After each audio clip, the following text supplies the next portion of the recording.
ಎಲ್ರಿಗೂ ನಮಸ್ಕಾರ. ನಾನು ಈ ವಿಡಿಯೋದಲ್ಲಿ ಅರಿ ಎಂಬ್ರಾಯ್ಡಿಂಗ್ ವರ್ಕ್ ಸ್ಲೀವ್ಸ್ ಡಿಸೈನ್ನ ತೋರಿಸ್ತೀನಿ. ತುಂಬ ಬ್ಯೂಟಿಫುಲ್ ಆಗಿದೆ, ತುಂಬ ಯೂನಿಕ್ ಆಗಿರುತ್ತೆ ನೋಡಿ. ಇದರಲ್ಲಿ ಆಗಲೇ ಇದನ್ನು ಕಂಪ್ಲೀಟ್ ಮಾಡಿದ್ದೀನಿ ನಾನು. ಇದು ನೆಕ್ಸ್ಟ್ ವಿಡಿಯೋದಲ್ಲಿ ಫ್ರಂಟ್ಗೆ ಹಾಕ್ಬೇಕಾದ್ರೆ ನಾನು ಅಪ್ಲೋಡ್ ಮಾಡ್ತೀನಿ. ಈಗ ನೋಡಿ, 2 ಲೈನು ಸಿಲ್ಕ್ ಥ್ರೆಡ್ಡು, 2 ಲೈನು ಎರಡು line Jerry thread, 2 line silk thread, ಮತ್ತು 1 ಲೈನು ಶುಗರ್ ಬೀಡು, 1 ಲೈನು 3 mm ಬೀಡ್ಸು, ಮತ್ತು 1 ಲೈನು ಶುಗರ್ ಬೀಡ್ಸ್ ಹಾಕಿದ್ದೀನಿ. ಆ್ಯಕ್ಚುಲಿ ಇದು ತುಂಬ ಚೆನ್ನಾಗಿದೆ. ಇದು ಚಿಕ್ಕದು ಬಾರ್ಡ್ರ್ ಬಂದಿದೆ, ಅದ್ರ ಮೇಲೆ ಹಾಕಿದ್ದೀನಿ. ಬಾರ್ಡ್ರ್ ಮೇಲೆ ಹಾಕಿದ್ರೆ ಲುಕ್ ಇರೋಲ್ಲ ಅಂತ ನಾನು ಇಲ್ಲಿ ಪ್ಲೇನ್ ಬಂದಿದೆಯಲ್ವ, ಇಲ್ಲಿ ಹಾಕಿದ್ದೀನಿ. ಇದಕ್ಕೆ ಕುಂದನ್ ಬಳಸಿದ್ದೀನಿ, ಸ್ಕ್ವೇರ್ ಶೇಪಿನ ಕುಂದನ್ ಬಳಸಿದ್ದೀನಿ. 1.1 ಅಥವಾ 1.2ಗೆ ಗ್ಯಾಪಲ್ಲಿ ಒಂದೊಂದನ್ನು ಫಿಕ್ಸ್ ಮಾಡಿದ್ದೀನಿ ನೋಡಿ. ಮೆಜರ್ಮೆಂಟ್ ತೊಗೊಂಡೆ ಫಿಕ್ಸ್ ಮಾಡಿದ್ದೀನಿ.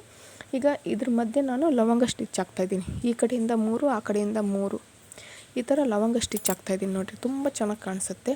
ಇದಕ್ಕೆ ನಾನು ಚಮಕಿ ಬಳಸಿದ್ದೀನಿ. ಈ ಥರ ಚಮಕಿ ಬಳಸ್ತೀನಿ ನೋಡಿ ಮಧ್ಯದಲ್ಲಿ.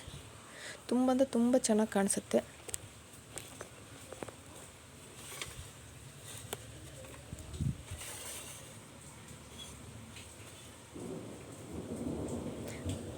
ನೋಡಿರಿ, ಈ ಥರ ಚಮಕಿ ಬಳಸಿದ್ದೀನಿ ಲವಂಗ ಸ್ಟಿಚ್ಚಲ್ಲಿ.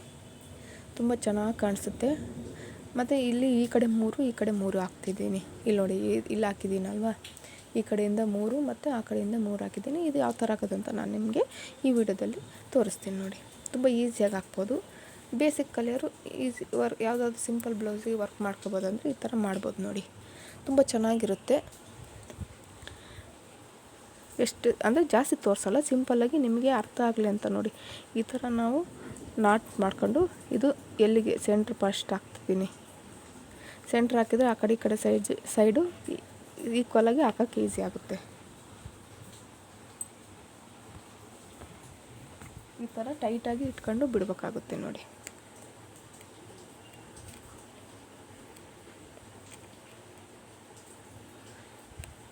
ಇದು ಗಮ್ ಹಾಕಿರ್ತೀವಲ್ಲ, ಈ ಕುಂದನ್ ಪಕ್ಕ ಸ್ವಲ್ಪ ನೀಡ್ಲು ಹೋಗಲ್ಲ, ಸ್ವಲ್ಪ ಟೈಟಾಗಿ ಎಳ್ಕೊಬೇಕಾಗುತ್ತೆ ನೋಡಿ.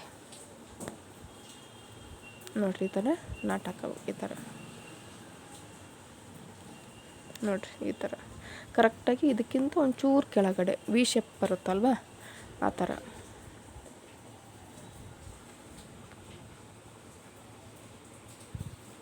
ನೋಡಿರಿ, ಈ ಥರ ಈಸಿಯಾಗಿ ಬಿಟ್ಟು ಎಳಿಬೇಕಾಗುತ್ತೆ. ತುಂಬ ಈಸಿಯಾಗಿ ಹಾಕ್ಬೋದು ನೋಡಿ, ಯಾರು ಬೇಕಾದರೂ ಹಾಕ್ಬೋದು. ಬೇಸಿಕ್ ಕಲಿಯೋರಿಗೆ ಈಸಿ ಡಿಸೈನ್ ನೋಡಿ.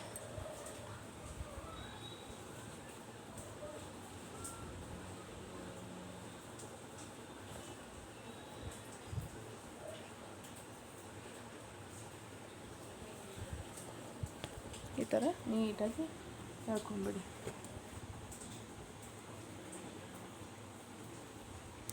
ಎಳಿಬೇಕಾದ್ರೆ ಕರೆಕ್ಟಾಗಿ ಈ ಎಳೆನ ಇಟ್ಕೋಬೇಕು. ಸ್ವಲ್ಪ ವ್ಯತ್ಯಾಸ ಆಯ್ತು ಅಂದರೆ ಸಿಕ್ಕು ಬಿದ್ದುಬಿಡುತ್ತೆ, ನಾವು ಬಿಡ್ಸೋಕ್ಕಂತ ಸಾಧ್ಯನೇ ಇಲ್ಲ ಅನ್ನಂಗೆ ಆಗ್ಬಿಡುತ್ತೆ. ಸ್ವಲ್ಪ ಒಂದೇಳೆ ವೇರಿಯೇಷನ್ ಆಯ್ತಂದರೆ ಕೆಳಗಡೆ ಸ್ವಲ್ಪ ನಿಧಾನಕ್ಕೆ ದಾರನ ಈ ಥರ ಬಿಟ್ಟು ಎಳೆದು ಮಾಡಿದರೆ ಕರೆಕ್ಟಾಗಿ ಹೋಗ್ಬಿಡುತ್ತೆ, ಸೇರ್ಕೊಂಡ್ಬಿಡುತ್ತೆ ನೋಡಿ. ಇದು ಹಾಕ್ಬೇಕಾದ್ರೆ ಅಂದಾಜಿಗೆ ಸೆಂಟ್ರ್ ಪಾಯಿಂಟ್ ನೋಡಿಕೊಂಡು ಹಾಕಿ, ಇಲ್ಲ ಅಂದರೆ ವ್ಯತ್ಯಾಸ ಆದರೆ ಮತ್ತು ಇದು ಚಿಕ್ಕದು ಆ ಕಡೆ ದೊಡ್ಡದು ಆ ಥರ ಬರುತ್ತೆ. ಅದಕ್ಕೋಸ್ಕರ ನೋಡಿ ನೀಟಾಗಿ ಹಾಕ್ಕೊಳ್ರಿ.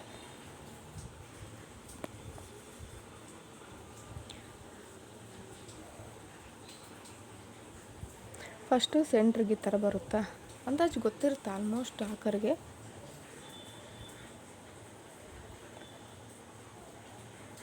ನೋಡಿ, ಇಲ್ಲಿಗೆ ಹಾಕಿದ್ರು ಈ ಕುಂದಾನು ಇಲ್ಲಿ ಕೂತ್ಕೊಂಡ್ರೆ ಸರಿ ಹೋಗ್ಬಿಡುತ್ತೆ.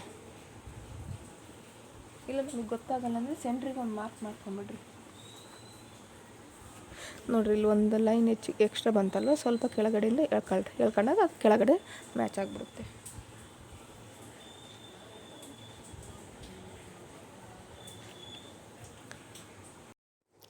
ಇಲ್ಲಿ ನೋಡಿ, ಈಗ ಕುಂದನ್ನು ಮತ್ತು 2 ಕುಂದನ್ ಮಧ್ಯದಲ್ಲಿ ಒಂದು ಸೆಂಟ್ರ್ ಪಾಯಿಂಟ್ ಮಾಡ್ಕೊಂಬಿಡಿ. ಆ ಸೆಂಟ್ರ್ ಪಾಯಿಂಟಿಗೆ ಈ ಕಡೆಯಿಂದ 3 ವಿ ಶೇಪಲ್ಲಿ ಲವಂಗ ಸ್ಟಿಚ್ ಹಾಕಿ, ಈ ಕಡೆಯಿಂದ ಇಲ್ಲಿ 3 ಲವಂಗ ಸ್ಟಿಚ್ ಹಾಕಿದ್ರೆ ಅದು ಯಾವ ಶೇಪಲ್ಲಿ ಇರ್ಬೇಕಂದ್ರೆ ವಿ ಶೇಪಲ್ಲಿ ಇರ್ಬೇಕು ನೋಡಿ. ತುಂಬ ಈಸಿಯಾಗಿ ಹಾಕ್ಬೋದು. ಏನಂದರೆ ನಮಗೆ ಸ್ಟಿಚಿಂಗ್ ಪರ್ಫೆಕ್ಟಾಗಿ ಬಂದರೆ ಸಾಕು ನೋಡಿ. ನೋಡಿರಿ, ಈ ಥರ ಏನಾದರೂ ವೇರಿಯೇಷನ್ ಆಯಿತು ಅಂದರೆ ತೀರ ಕಡಿಮೆ ಬಂತಂದರೆ ಆ ನೀಡ್ಲು ಮೇಲಕ್ಕೆ ತೆಗೆದು ಸ್ವಲ್ಪ ಒಂಚೂರು ಮುಂದಕ್ಕೆ ಹಾಕಿದ್ರೆ ಕರೆಕ್ಟ್ ಆಗುತ್ತೆ ನೋಡಿ. ಒಂದು ದೊಡ್ಡದು ಒಂದು ಚಿಕ್ಕದು ಮಾಡ್ಕೊಬಿಟ್ರೆ ಅದಕ್ಕಿಂತ ಸೆಂಟ್ರಲ್ಲಿರೋ ಸ್ವಲ್ಪ ಉದ್ದ ಆ ಕಡೆ ಈ ಕಡೆ ಅದಕ್ಕೇನು ಸ್ವಲ್ಪ ಕಡಿಮೆ ಇದ್ದರೂ ಸಾಕು, ನಡೆಯುತ್ತೆ. ಎಲ್ಲವೂ ಕರೆಕ್ಟಾಗಿ ಫಿನಿಶಿಂಗು ನೀಟಾಗಿದ್ದರೆ ತುಂಬ ಚೆನ್ನಾಗಿ ಕಾಣಿಸುತ್ತೆ. ತುಂಬ ಯೂನಿಕ್ಕಾಗಿರುತ್ತೆ ಇದು ಡಿಸೈನು. ಆಲ್ಮೋಸ್ಟ್ ಇದೇ ಪ್ಯಾಟ್ರನ್ನೇ ಎರಡನೇದು ಬ್ಲೌಸ್ ಹಾಕ್ತಿರೋದು. ಅಂದರೆ ಫಸ್ಟಿಗೆ ಒಬ್ಬರು ಕೊಟ್ಟಿದ್ರು, ಅದಕ್ಕೂ ಹಾಕಿದ್ದೆ, ಇದಕ್ಕೂ ಹಾಕಿದ್ದೀನಿ ನೋಡಿರಿ. ತುಂಬ ಚೆನ್ನಾಗಿ ಬಂದಿದೆ. ಬಟ್ ಚಮಕಿ ಬಳಸ್ತೀವಲ್ಲ, ಸ್ವಲ್ಪ ಬ್ರೈಡಲ್ ಆಗಿರುತ್ತೆ ನೋಡಿರಿ. ಈ ಕುಂದನ್ನು ಆ ಕುಂದನ್ ಮಧ್ಯದಲ್ಲಿ ಕರೆಕ್ಟಾಗಿ ಎರಡು ಒಂದೇ ಸೈಜೇ ಬರಬೇಕು. ಸ್ವಲ್ಪ ಹೆಚ್ಚು ಕಮ್ಮಿ ಆಯ್ತು ಅಂದ್ರೆ ಫಿನಿಶಿಂಗ್ ನೀಟಾಗಿರೋದಿಲ್ಲ. ನೋಡಿರಿ ಎಷ್ಟು ನೀಟಾಗಿ ಬರ್ತಿದೆ. ಈಗ ನೆಕ್ಸ್ಟ್ ಈ ಕಡೆ ಕುಂದನ್ ಮಧ್ಯದಲ್ಲಿ ಹಾಕಿದ್ದೀನಿ ನೋಡಿ. ನಮಗೆ ಆಲ್ರೆಡಿ ಅಂದರೆ ಪ್ರಾಕ್ಟೀಸ್ ಇರೋದ್ರಿಂದ ಅಂದಾಜಿಗೆ ಹಾಕ್ಬಿಡ್ತೀವಿ. ನಿಮಗಿಲ್ಲಪ್ಪ ಅಂದಾಜು ಅಂದರೆ ಆ ಮಧ್ಯದಲ್ಲಿ ಒಂದು ಇಂಚು 1 ಪಾಯಿಂಟ್ ಇದೆ, ಅದ್ರ ಮಧ್ಯದಲ್ಲಿ ಒಂದು ಮಾರ್ಕ್ ಮಾಡ್ಕೊಳ್ರಿ ಟೇಪಲ್ಲಿ. ಇಲ್ಲ ನಮಗೆ ಸ್ವಲ್ಪ ವ್ಯತ್ಯಾಸ ಆಗುತ್ತೆ ಅನ್ನೋದಾದರೆ.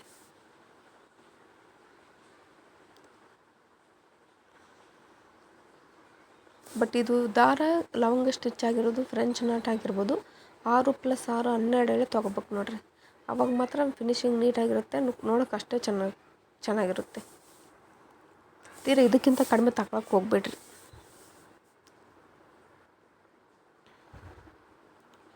ತುಂಬ ಚೆನ್ನಾಗಿದೆ ಡಿಸೈನ್, ಅಷ್ಟೇ ವರ್ಕ್ ಅಷ್ಟೇ ಈಸಿಯಾಗಿ ಕಲಿಬೋದು ನೋಡಿರಿ. ಬೇಸಿಕ್ ಕಲಿಯೋರಿಗೆ ಬೆಸ್ಟ್ ಡಿಸೈನ್ ಅಂತೀನಿ ನಾನು. ಇದೇನು ಎಕ್ಸ್ಪರ್ಟ್ ಹಾಕ್ಬೇಕಂತೇನಿಲ್ಲ, ಸಿಂಪಲ್ಲಾಗಿ ನನಗೆ ಚೈನ್ ಸ್ಟಿಚ್ ಗೊತ್ತು ಅನ್ನೋರು ಕೂಡ ಹಾಕ್ಬೋದು ನೋಡಿರಿ. ಈ ಎರಡು ಈಕ್ವಲಾಗಿ ಬರ್ತಾಯಿದೆ ನೋಡಿ.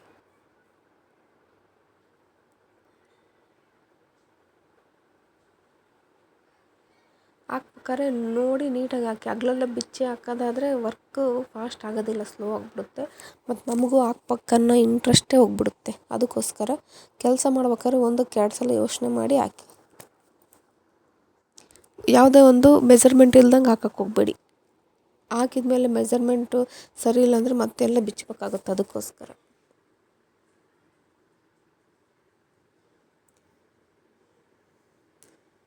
ಈಗ ಇದು ಲಾಸ್ಟ್ ಒನ್ ನೋಡಿ.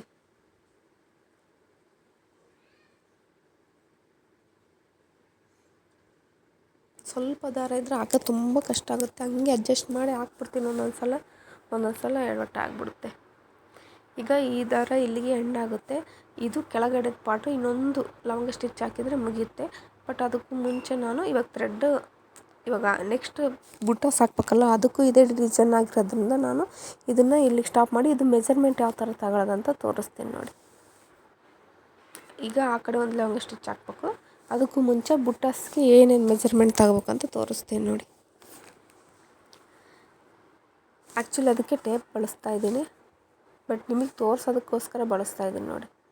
ಇದು ಕುಂದನ್ನಿಂದ ಮೇಲ್ಗಡೆಗೆ ಕರೆಕ್ಟಾಗಿ 2 ಇಂಚ್ ಗ್ಯಾಪಲ್ಲಿ ಒಂದು ಮೇಲ್ಗಡೆ ಫುಲ್ ಒಂದು ಸ್ಟ್ರೈಟ್ ಲೈನಲ್ಲಿ ಮಾರ್ಕ್ ಮಾಡ್ಕೊಂಬಿಡಿ. ಅಂದರೆ ಫುಲ್ ಅಂದರೆ ಲೈನ್ ಎಳೆಯೋಕ್ಕೆ ಹೋಗಬೇಡಿ, ಅಲ್ಲಲ್ಲಿ ಚಿಕ್ಕ ಚಿಕ್ಕ ಡಾಟ್ ಇಟ್ಕೊಂತ ಹೋಗ್ರಿ ನಿಮಗೆ ಕನ್ಫರ್ಮೇಷನ್ಗೋಸ್ಕರ. ಈಗ ಡಾಟ್ ಇಟ್ಟಿದ್ದೀರಲ್ಲ, ಅದೇ ಸ್ಟ್ರೈಟ್ ಲೈನಲ್ಲೇ 2 ಸೆಂಟಿಮೀಟ್ರಿಗೆ ಒಂದೊಂದು ಮಾರ್ಕ್ ಮಾಡ್ಕೊಂಬರ್ರಿ ನೋಡಿ. 2 ಸೆಂಟಿಮೀಟ್ರಿಗೆ ಒಂದೊಂದು ಮಾರ್ಕ್ ಮಾಡ್ಕೊತ ಬರ್ತಾಯಿದ್ದೀನಿ.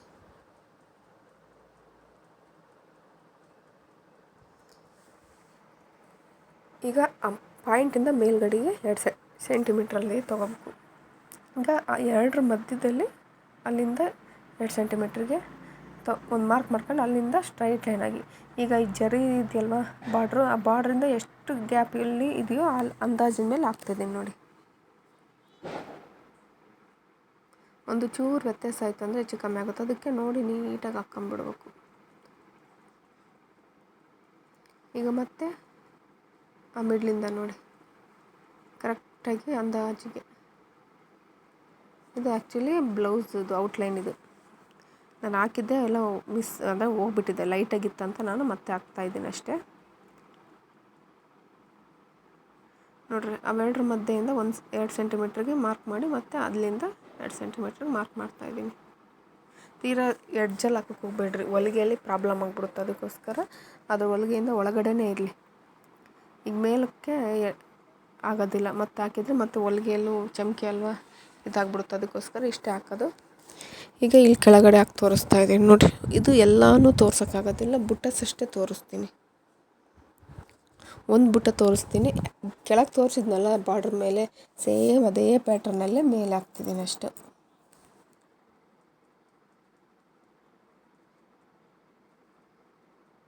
ನೀಟಾಗಿ ತೊಗೊಳ್ಳಿ. ಎಳೆ ಸ್ವಲ್ಪ ಸಿಕ್ಕಿ ಬಿದ್ದುಬಿಟ್ರೆ ಅಂದರೆ ಬಿಡಿಸೋದಕ್ಕೆ ಬೇಕಾಗುತ್ತೆ 1 ಗಂಟೆ.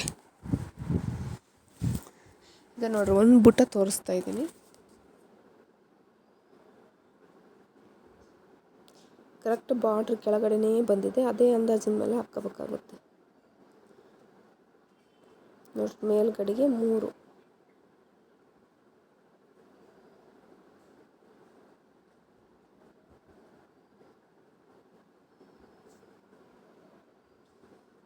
ಈಗ ಸೆಂಟ್ರ್ ಫಸ್ಟ್ ಹಾಕ್ಕೊತೀನಿ, ಯಾಕಂದರೆ ಆ ಕಡೆ ಈ ಕಡೆ ಹಾಕೋದಕ್ಕೆ ಈಸಿ ಆಗಿಬಿಡುತ್ತೆ. ಆ ಕಡೆ ಈ ಕಡೆ ಹಾಕಿ ಮಧ್ಯದಲ್ಲಿ ಹಾಕಿದ್ರೆ ಸ್ವಲ್ಪ ಅನಿಸುತ್ತೆ. ಬಟ್ ಯಾರ್ಯಾರು ಹೆಂಗೆ ಪ್ರಾಕ್ಟೀಸ್ ಮಾಡ್ತಾರೆ ಅದ್ರ ಮೇಲೆ ಡಿಪೆಂಡ್ ಆಗುತ್ತೆ ಅಷ್ಟೇ. ನಾನು ಹೇಳಿದೆ ಅಂತ ಮಧ್ಯದಾಗಿ ಈ ಕಡೆ ಕೆಲವರೆಲ್ಲ ಆ ಕಡೆ ಈ ಕಡೆ ಹಾಕಿ ಮಧ್ಯದ್ದು ಹಾಕ್ತಾರೆ. ಹಾಗಾಗಿ ನಿಮ್ಗೆ ಹೆಂಗೆ ಕಂಫರ್ಟಬಲ್ ಅನಿಸುತ್ತೋ ಹಂಗೆ ಹಾಕಿ.